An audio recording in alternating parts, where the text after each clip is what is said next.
Hi, it's Ken Feinstein with the Midcom Service Group.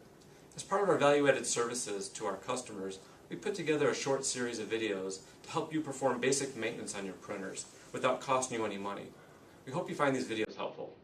M-Class, loading media.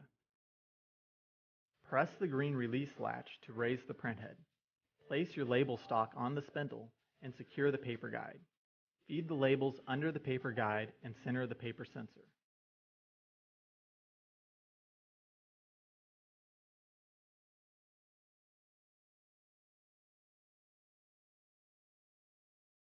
Feed the ribbon under the bar and lower the printhead. Wrap the ribbon around the take-up core and turn it a few times to make sure it's taut.